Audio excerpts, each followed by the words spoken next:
Good day, everyone. Welcome back to another episode of Does It Work? And today's episode of Does It Work is going to have these iBooks on it. You know the ones. A couple pickup videos ago, I got two of these iBooks, one gray one orange one, from Sam over at the Wood Grain Game Room. And I'm going to see today if they do indeed work, because supposedly they don't, but you never know. We'll see. And today's episode of Does It Work is brought to you by memory cards. Memory cards. You're going to put them in your stuff for stuff to record. And now on with the show. So today we're taking a look at these two G3 iBooks. You know, info given was that this one boots but has no screen, and this one doesn't boot at all, and I can put pieces together to maybe make a working computer. So before I do that, like anything else, I do like to test. And I want to test and see if, well, this stuff might actually work in some way, shape, or form. So, first thing we need to test is this device. And what is this device? Well, if you've never seen one of these iBooks before, this is the power supply to it. Yeah, isn't it weird looking? Yeah, so this is the power supply. It's actually pretty neat looking and very proprietary looking. But regardless, it has this strange kind of exposed pin headphone looking connector from, I'm guessing, the different voltages. But what we'll do is we'll plug one in and see. So let's pick the guy on the left here, the gray one, the one that boots. Now unfortunately, these computers don't have any kind of external video port on them. So since that one's plugged in, we're going to pick this one up just to kind of give a quick overview. So on this side, we're looking at modem, Ethernet, USB headphone, nothing on the back except for this carry handle. And over on the side we have that power jack, which looks like an RCA connector, and the button for the CD drive, and nothing's on the front. Battery goes down here, and various expansions go in the bottom. And if you want to kind of see it opened up, we'll open up both just because, we want to see how they work. So opening them both up, they look like clamshells, or as some people call them, they look like toilet seats. Pick your poison. Regardless, here's the two of them. They have Apple's keyboards. They're feel nice to type on, and hopefully they work. Well, in some way, shape, or form. These are old enough where they have no webcam on them.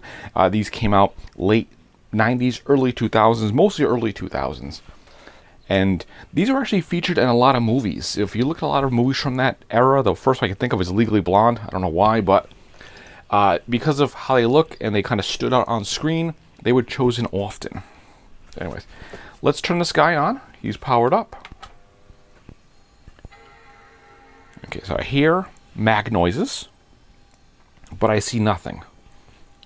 So we'll give it a minute, just in case. I can see the Apple logo now. Now it's hard to see on the camera, but looking straight on at it, it's there. I can see the logo on the screen. I don't know if I put a light on here.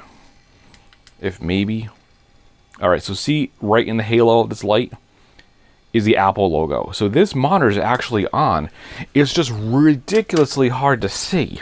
Alright, I'm taking this video with my phone. I turned off the lighting in here. Well, I moved that one. And it looks like it works. It's just, I guess the lighting on the dim screen, you couldn't see it. So my phone's like compensating automatically for the dimness of the screen or something. Anyways, look, the screen does work, as you can tell. This computer, though, I have found is really slow. I think this came with like Mac OS 8.5 or possibly 9 or 9.2, and right now it's running a version of 10, and yet it's not quick at all. So I think one of the first things we'll do once I figure out if that dimness is just an issue, or I'm thinking maybe it came like this. Like, is this the way? I mean, this was early 2000s. The screens weren't as fancy as they were now, so maybe this is just how it is. So it's just meant to, I mean, this is usable now. I mean, looking at it in a, mostly lit room, I can see everything on that screen now. It looks perfectly fine, so maybe it's just how it is. Power cord goes into the orange one. The orange one actually, I think, is my favorite color of these, and I'm really glad I got an orange one. And if I gotta put parts together, I will build the orange one, hopefully. One of my friends, Steve, who I think watches my videos, he, I believe, had the orange one, and I was very jealous at the time. So let's power this guy on. Oh, goodness! Alright, so chime, but that speaker's very blown. Okay, so we're looking to see if we get anything on here. So this is the one that supposedly doesn't boot. But that Apple noise is very hopeful that it may actually boot. So I'm looking at the screen here. It's hard to tell there. I'm not seeing anything. And I'm getting beeping. 3 beeps. 3 beeps. Alright, so something's up with this one.